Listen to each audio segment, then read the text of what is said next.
కొత్త కొత్త వింత వింత వార్తలు చూస్తున్నాం మనం. లేటెస్ట్ గా తెలంగాణ రాష్ట్రంలో ఉన్నటువంటి ప్రభుత్వ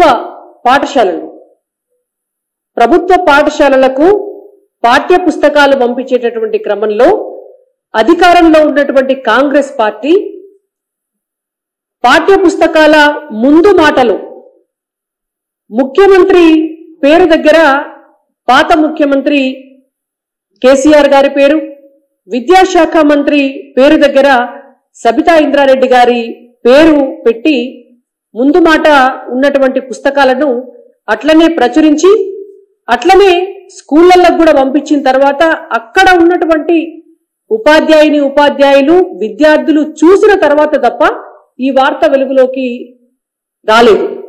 అంటే ఇంత దౌర్భాగ్యమైనటువంటి పరిస్థితి ఎందుకున్నది ఈ రాష్ట్రంలో అంటే కాంగ్రెస్ పార్టీ ఇంకా వాళ్ళు అధికారంలోకి వచ్చినాము అని వాళ్ళే నమ్ముతలేరు.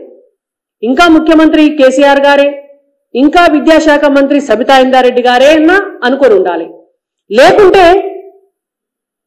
దిక్కు దివానం లేని ఒక శాఖ కింద విద్యాశాఖ ఇవాళ అట్లా ఏదో 6వ వేలు కింద పక్కన పడేసన్న ఉండాలి. ఎంత దౌర్భాగ్యమైనటువంటి పరిస్థితి అంటే ముఖ్యమంత్రి ఎవరో కూడా చూడకుండా పుస్తకాలు ప్రచురణ అయ్యి అవి డిస్ట్రిబ్యూషన్ జరుగుతున్నాయి అని అంటే పర్యవేక్షించడానికి ఒక మంత్రి లేడు తెలంగాణ రాష్ట్రంలో. తెలంగాణ రాష్ట్రంలో గనక ఒక విద్యాశాఖ మంత్రి ఉండి ఉంటే ఇవాళ ఆ మంత్రి కింద ఆ శాఖ కింద అధికారులు ఉండి ఉంటే పర్యవేక్షణ అనేటువంటిది జరిగి ఉండి ఉంటే ఇవాళ ఇటువంటి దుస్థితి రాదు.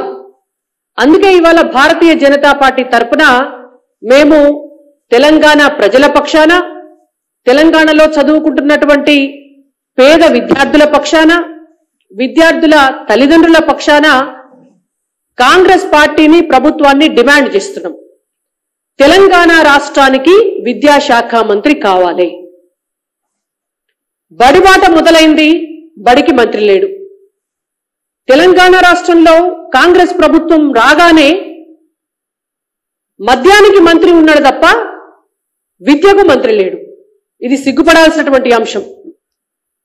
మద్యానికి మంత్రిని పెట్టిండ్రు మీరు. కొత్త కొత్త బ్రాండ్లు ఏం తీసుకురావాలి, ఆ బ్రాండ్లల్లో కమిషన్ ఎంత తీసుకోవాలి, టార్గెట్లు ఎక్సైజ్ డిపార్ట్మెంట్కి ఎంత పెట్టాలి, మద్యం ద్వారా ఆదాయం ఎంత పెంచుకోవాలి, ఈ సోయి ఉన్నటువంటి ముఖ్యమంత్రి గారికి మరి విద్యకు విద్యాశాఖకు కూడా ఒక మంత్రిని పెట్టాలి.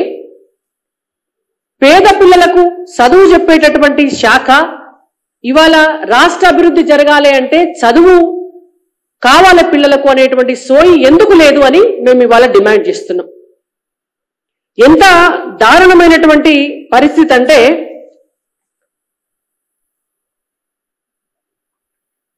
పర్యవేక్షణ లేని అనాథలాగా తెలంగాణ రాష్ట్రంలో ఇవాళ విద్యాశాఖ పరిస్థితి ఉన్నది.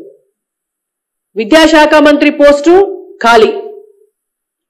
ఎన్నికల సమయంలో రేవంత్ రెడ్డి గారు పదే పదే ఒక గాడిద గుడ్డును నెత్తి మీద పెట్టుకొని, ఒక గంప మీద గాడిద గుడ్డును పెట్టుకొని ఎన్నికల ప్రచారం చేసినాడు. ఇవాళ వాళ్ళ ప్రభుత్వంలో కూడా గదే గాడిద గుడ్డు కనిపిస్తుంది మనకు. మీకు నేను పోస్టర్ రూపంలో చూపిస్తా.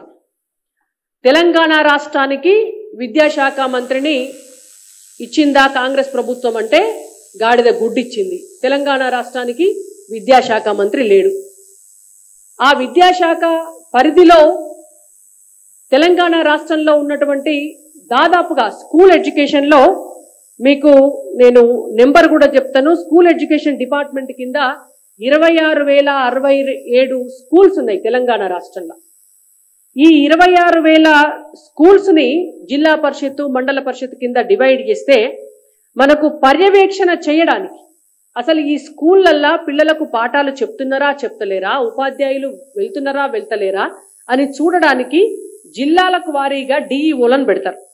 మనకు 33 జిల్లాలుంటే 33 జిల్లాలలో 26 జిల్లాలకు డిఈఓ పోస్టులు గాడిద గుడ్డు 0. 26 జిల్లాలకు డిఈఓ పోస్టులు లేవు.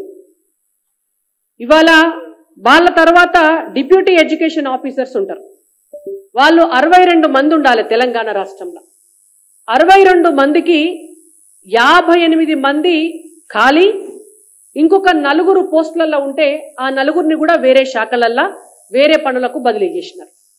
అంటే ఇవాళ డిప్యూటీ ఎడ్యుకేషన్ ఆఫీసర్లు తెలంగాణ రాష్ట్రంలో 0. అంటే కాంగ్రెస్ ప్రభుత్వము డిప్యూటీ ఎడ్యుకేషన్ ఆఫీసర్లకు గాడిద గుడ్డిచ్చింది స్కూళ్లకు అని అర్థం. దాని తర్వాత మండలాలు 615 మండలాలు ఉన్నాయి తెలంగాణ రాష్ట్రంలో. 615 మండలాలలో మండలానికో ఎంఈఓ ఉండాలి. ఆ మండలంలో ఉన్నటువంటి స్కూల్స్ అన్నిటినీ కూడా పర్యవేక్షణ చేయడానికి 617 మండలాలు ఉంటే 15 మండలాలు ఉంటే సిగ్గుపోతుంది చెప్పుకుంటే 17 మంది ఎంఈఓలు ఉన్నారు తెలంగాణ రాష్ట్రంలో. 17 మంది ఉన్నారు. మిగిలిన ఎంఈఓలు ఎక్కడ పోయినరు? కాంగ్రెస్ ప్రభుత్వం ఏమిచ్చింది అని అంటే మనకు గాడిద గుడ్డు. దీని తర్వాత ప్రభుత్వ పాఠశాలలలో ఉపాధ్యాయుల పోస్టులు 22,000 పోస్టులు ఖాళీ ఉంటే 11,000 పోస్టులకి మాత్రమే నోటిఫికేషన్ ఇచ్చి ఇంకా అప్లికేషన్లే తీసుకుంటున్నారు. ఇంకా అప్లికేషన్ల కానే ఉన్నది ఆ కథ అంతా. లిక్కర్ దందాకు మాత్రం అన్ని అయిపోయినాయి. మినిస్ట్రీ దగ్గర నుంచి కింది దాకా మొత్తం అయిపోయినాయి. ఇవాళ ముఖ్యమంత్రి పోస్టుకు మాత్రం ప్రభుత్వంలోకి రాకముందే, అధికారంలోకి రాకముందే డేటు టైము మొత్తం ఫిక్స్ అయింది. కానీ ఇవాళ బడులను బాగు చేయడం కోసము, విద్యాశాఖ మంత్రిని నియమించడం కోసము, డిఈఓలను నియమించడం కోసము, ఎంఈఓలను నియమించడం కోసము, డిప్యూటీ ఎడ్యుకేషన్ ఆఫీసర్లను నియమించడం కోసము, బళ్ళల్లా టాయిలెట్లు కడిగి ఊడ్చే స్కావెంజర్స్ ను నియమించడం కోసము, పాఠాలు చెప్పే ఉపాధ్యాయులను నియమించడం కోసం మాత్రం ముఖ్యమంత్రికి ఈ రోజు వరకు కూడా టైం సరిపోతలేదు. ఇవాళ మీకు మీ కాంగ్రెస్ పార్టీల పంచాయతీలు ఉంటే ఇవాళ పేద బిడ్డలు రోడ్డు మీద పడాలనా? మీ పార్టీలో పదవుల పంచాయతీ ఉంటే మీరు మంత్రివర్గాన్ని పూర్తి చేయకపోతే దానికి వాళ్ళ పేద బిడ్డలు బలి కావాలనా? ఇలా కాంగ్రెస్ పార్టీలో విద్యాశాఖను నిర్వహించేటటువంటి సామర్థ్యం ఉన్నటువంటి నాయకులు లేరనే కదా అర్థం. ముఖ్యమంత్రి ఆయన దగ్గర ఎందుకు పెట్టుకున్నాడు ఈ శాఖను? పర్యవేక్షించే సమయం లేనప్పుడు, పర్యవేక్షించే కెపాసిటీ లేనప్పుడు ఇవాళ ముఖ్యమంత్రి గారు వాళ్ళ కాంగ్రెస్ పార్టీలో ఎవరికన్నా వాళ్ళని చూసి ఇచ్చేది ఉండే. మీ పార్టీలో ఆ సామర్థ్యం లేదు కాబట్టే మీరు ఇప్పటి వరకు ఒక విద్యాశాఖ మంత్రిని నియమించలే. ఇవాళ మీ పార్టీల కొరత ఉండొచ్చు కానీ తెలంగాణ సమాజంలో ఉన్నతమైనటువంటి విద్యావంతులు, తెలంగాణ ఉద్యమకారులు మస్తు మంది ఉన్నారు. మీకు చేతగాకపోతే మేము ఒక లిస్టు రాసిస్తాం. ఎవరినైనా ఒకరిని విద్యాశాఖ మంత్రిని చేయండి. 6 నెలల్లో వాళ్ళను ఎమ్మెల్సీగా బాధ్యత ఇచ్చి వాళ్ళను అర్హులను చేయండి. మీకు చేతగాకపోతే భారతీయ జనతా పార్టీగా తెలంగాణ ప్రజల పక్షాన విద్యాశాఖ మంత్రి పోస్టుకు మేము సూచిస్తాం. కాబట్టి వాళ్ళ రేవంత్ రెడ్డి గారికి మేము భారతీయ జనతా పార్టీ తరఫున డిమాండ్ చేస్తున్నాం.